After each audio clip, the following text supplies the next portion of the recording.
बादल जी के बलिदान के कुछ ही महीनों बाद चंदू बथान में एक अजीब सी बेचैनी महसूस होने लगी।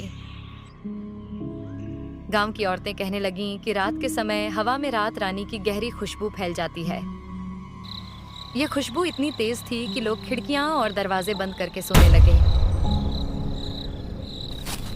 एक रात संतोष नाम का व्यक्ति जंगल से लकड़ी लेकर गांव लौट रहा था।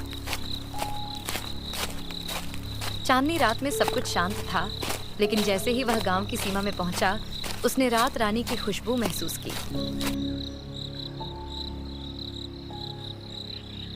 संतोष ने इधर उधर देखा, लेकिन उसे कोई दिखाई नहीं दिया। अचानक उसकी नजर एक धुंधली आकृति पर पड़ी। वह एक औरत की आकृति थी, जिसकी आंखें अजीब सी चमक रही थीं। इससे पहले कि संतोष कुछ समझ पाता, वह अचानक गायब हो गया। अगले दिन संतोष का शव गांव के तालाब बूछी बाण के पास मिला।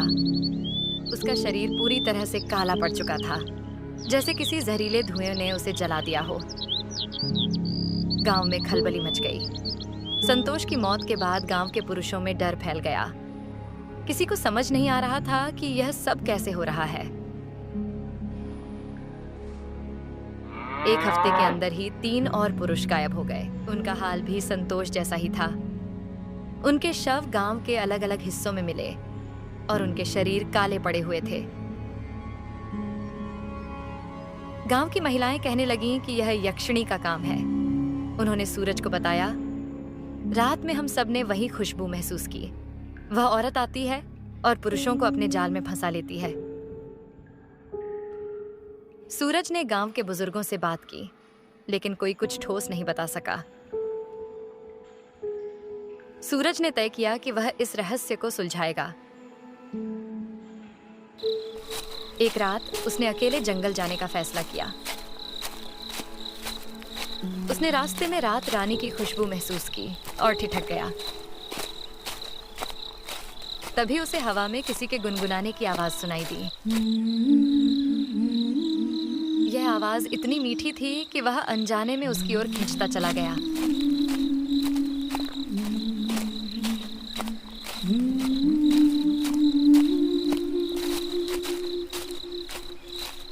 अचानक सूरज ने महसूस किया कि कोई उसकी ओर देख रहा है। उसने पलटकर देखा तो एक सुंदर स्त्री उसके सामने खड़ी थी। उसकी आंखें अजीब सी चमक रही थीं और उसके बाल हवा में लहरा रहे थे। सूरज ने साहस जुटाकर उससे पूछा, तुम कौन हो और ये सब क्यों कर रही हो? वह स्त्री मुस्कुराई और बोली, मैं वह हूं जिसे तुम सबने बुलाया है। यह भूमि मेरी थी और अब मैं इसे वापस लेने आई हूं। सूरज को यकीन हो गया कि यह वही यक्षिणी है जिसका जिक्र बादल जी की किताब में किया गया था। उसने समझ लिया कि यह यक्षिणी सिर्फ पुरुषों को ही क्यों निशाना बना रही है। शायद उसका बदला उन पापों से जुड़ा था जो राजा चंदुवीर ने किए थे। लेकिन सूरज को अब इस यक्षिणी को रोकना था और उसके लिए उसे किताब में उस अनुष्ठान को खोजना होगा जो इन रहस्यमयी शक्तियों को खत्म कर सके। इस कहानी का अगला पार्ट जल्द ही आ रहा है, एक नए अंदाज में। दोस्तों, थरी टून्स को सब्सक्राइब कर लें। इस छोटे से परिवार का हिस्सा बनने के लिए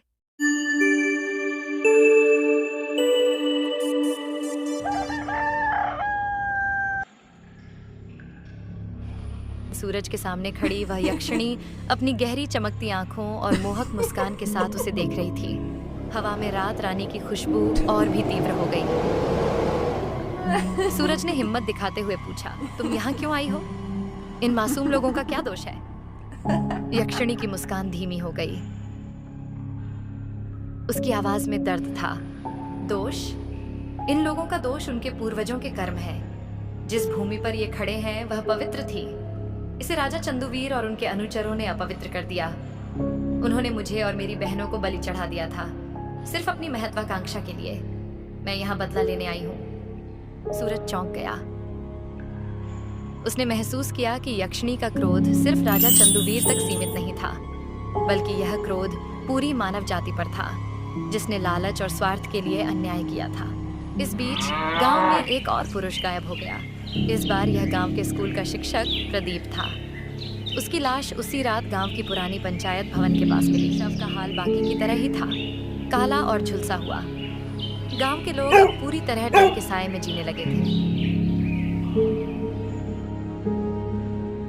वे रात के समय घर से बाहर निकलना बंद कर चुके थे। औरतें बच्चों को सुलाते समय दरवाजों पर ताले लगाने लगीं। सूरज ने महसूस किया कि अगर उसने यक्षिणी को नहीं रोका तो गांव के सभी पुरुष उसके शिकार बन जाएंगे। सूरज ने यक्षिणी से पूछा, मुझे सच बताओ, बंटी से तुम्हारा क्या रिश्ता है? क्या तुम्हारे पास उसे रोकने की कोई वजह नहीं है? यक्षिणी की आंखों में दर्द और क्रोध का मिश्रण दिखा। उसने धीरे से कहा, बंटी वह मेरा प्रेमी था। सदियों पहले जब मैं इस भूमि की रक्षक थी, बंटी ने मेरा साथ देने का वादा किया। जब राजा चंदूवीर ने मुझे जलाने का आदेश दिया तो बंटी ने मुझे बचाने की कोशिश किया और उसे भी जला दिया गया। इसलिए मैं सबको जला जला कर मारती हूँ। तुम्हारे पास दो विकल्प हैं, या तो इस भूमि से सारे लोग हमेशा के लिए चले जाएं, या फिर मुझे यहाँ का न्याय करने दो। मैं उन पुरुषों को सजा दूंगी जिन्होंने ने राजा चंदूवीर के साथ मेरा शोषण किया था। सूरज जानता था कि यह प्रस्ताव अस्वीकार्य था। उसने यक्षिणी से कहा, यह भूमि अब उन मासूम लोगों की है जिन्होंने कोई अपराध नहीं किया। अगर तुम्हें न्याय चाहिए तो मैं तुम्हें उसका दूसरा रास्ता दिखाऊंगा। सूरज ने यक्षिणी को रोकने के लिए किताब में लिखे उस अनुष्ठान को याद किया जिसमें इन शक्तियों को हमेशा के लिए नियंत्रित किया जा सकता था। लेकिन इसके लिए उसे न सिर्फ साहस दिखाना था, बल्कि यक्षिणी को उसकी गलतफहमियों से बाहर निकालना भी था। सूरज ने एक योजना बनाई। गांव के पुरुषों को बचाने के लिए उसे बंटी को फिर से यक्षिणी के सामने लाना होगा। उसे यकीन था कि अगर बंटी ने अपनी प्रेमिका से आग्रह किया तो यक्षिणी का क्रोध शांत हो सकता है। क्या सूरज गांव को बचाने में सफल होगा या यक्षिणी का क्रोध और अधिक तबाही लाएगा? इस कहानी का अगला पार्ट जल्द ही आ रहा है, एक नए अंदाज में। दोस्तों, तो 3 टून्स को सब्सक्राइब कर लें। इस छोटे से परिवार का हिस्सा बनने के लिए गांव में खौफ और रहस्य की परतें और गहरी होती जा रही थीं। हर मौत के साथ रात रानी की खुशबू तेज होती थी और यक्षिणी का क्रोध बढ़ता जा रहा था। लेकिन सूरज को बादल जी के किताब से एक नई सच्चाई का पता चला। यक्षिणी कोई और नहीं बल्कि सोनी थी, रूपा की बहन। सूरज ने बादल जी की एक पुरानी किताब में राजा चंदूवीर के शासनकाल की कहानियां पढ़ी। उसमें लिखा था कि राजा चंदूवीर के महल में रूपा नाम की सेविका काम करती थी। उसकी बहन सोनी गांव की सबसे सुंदर युवती थी। सोनी की सुंदरता पूरे गांव में प्रसिद्ध थी और राजा चंदूवीर की नजरें भी उस पर थीं। राजा ने सोनी को पाने की कोशिश की, लेकिन गांव वालों ने न तो उसकी मदद की और न ही उसे बचाने की कोशिश की। राजा ने सोनी को महल में बुलाकर उसे अपनी वैश्या बनने पर मजबूर कर दिया। सोनी का दिल टूट चुका था, लेकिन उसे उम्मीद थी कि उसका प्रेमी बंटी उसे इस नरक से बाहर निकालेगा। बंटी ने एक रात सोनी को महल से भगाने की योजना बनाई, लेकिन राजा को यह खबर मिल गई। राजा चंदूवीर ने गांव वालों को इकट्ठा किया और उनके सामने सोनी और बंटी को पकड़कर लाया। उसने सोनी पर आरोप लगाया कि वह उसके खिलाफ षड्यंत्र कर रही थी। सोनी ने रोते हुए गांव वालों से मदद मांगी, लेकिन कोई भी उसकी सहायता के लिए आगे नहीं आया। राजा ने दोनों को एक खंभे से बांध दिया और गांव वालों के सामने जिंदा जला दिया। सोनी की चीखें और बंटी की बेबसी उस रात चंदूबथान के आसमान में गूंज उठी थीं। सोनी की आत्मा इस अन्याय को कभी भूल नहीं पाई। उसकी आत्मा क्रोध और दर्द से भरी हुई थी।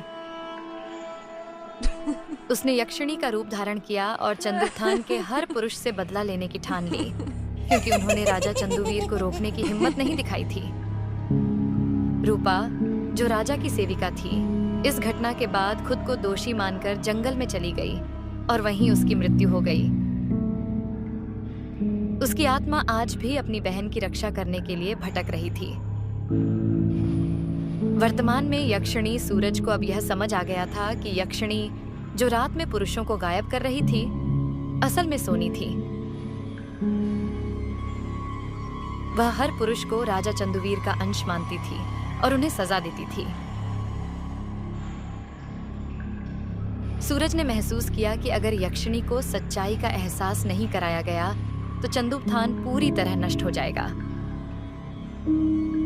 सूरज ने सोनी की कहानी सुनाने के लिए गांव वालों को इकट्ठा किया। उसने उन्हें बताया कि किस तरह उनकी चुप्पी ने सोनी और बंटी की जान ली थी और आज उनकी आत्मा बदले के लिए लौट आई है। सूरज ने गांव वालों से कहा, यक्षिणी का क्रोध तब तक शांत नहीं होगा जब तक आप सब उसके सामने अपने अपराध को स्वीकार नहीं करेंगे। हमें मिलकर उसके दर्द को समझाना होगा और उसे शांति दिलानी होगी। गांव वाले डर गए, लेकिन सूरज ने उन्हें समझाया कि उनकी चुप्पी ही इस समस्या की जड़ थी। अब यह उनकी जिम्मेदारी थी कि वे इस श्राप को समाप्त करें। क्या सूरज गांव वालों को यक्षिणी से माफी मांगने के लिए मना पाएगा? क्या यक्षिणी अपने क्रोध को छोड़कर शांति को स्वीकार करेगी? या चंदुबथान का अंत निश्चित है? इस कहानी का अगला पार्ट जल्द ही आ रही है, एक नए अंदाज में। दोस्तों, थरथरी टून्स को सब्सक्राइब करें इस छोटे से परिवार का हिस्सा बनने के लिए। सूरज ने गांव के सभी बुजुर्गों और प्रमुख व्यक्तियों को इकट्ठा किया। उसने सोनी और बंटी की कहानी विस्तार से सुनाई। उसने बताया कि कैसे उनकी चुप्पी ने एक निर्दोष लड़की की जिंदगी को नरक बना दिया और अब उसकी आत्मा बदला लेने के लिए वापस आई है। गांव वाले यह सुनकर चुप हो गए। उनकी आंखों में अपराध बोध झलक रहा था, लेकिन कुछ लोग डर के कारण इस बात को मानने को तैयार नहीं थे। उनमें से एक ने कहा, हम क्यों जाएं उसके सामने? वह हमें मार डालेगी। यह सब हमारे पूर्वजों का किया हुआ है, हम क्यों भुगतें? सूरज ने गंभीरता से कहा, आप सबकी यह चुप्पी ही आज चंदुबथान की सबसे बड़ी दुश्मन है। अगर आप सभी ने सच का सामना नहीं किया तो यक्षिणी का क्रोध कभी शांत नहीं होगा और तब न केवल पुरुष बल्कि महिलाएं और बच्चे भी सुरक्षित नहीं रहेंगे। सूरज ने गांव वालों से कहा कि वे सभी मिलकर उस पुराने शिव मंदिर में यक्षिणी का सामना करेंगे। वहां वे अपनी गलतियों को स्वीकार करेंगे और उससे माफी मांगेंगे। सूरज ने समझाया कि यक्षिणी की आत्मा को केवल प्रायश्चित से ही शांति मिल सकती है। कुछ लोग तैयार हो गए, लेकिन बहुत से लोग अब भी हिचकिचा रहे थे। सूरज ने कहा, अगर आप में से कोई नहीं जाएगा तो मैं अकेला जाऊंगा, लेकिन याद रखना, अगर इस बार भी आप चुप रहे तो चंदुबथान हमेशा के लिए तबाह हो जाएगा।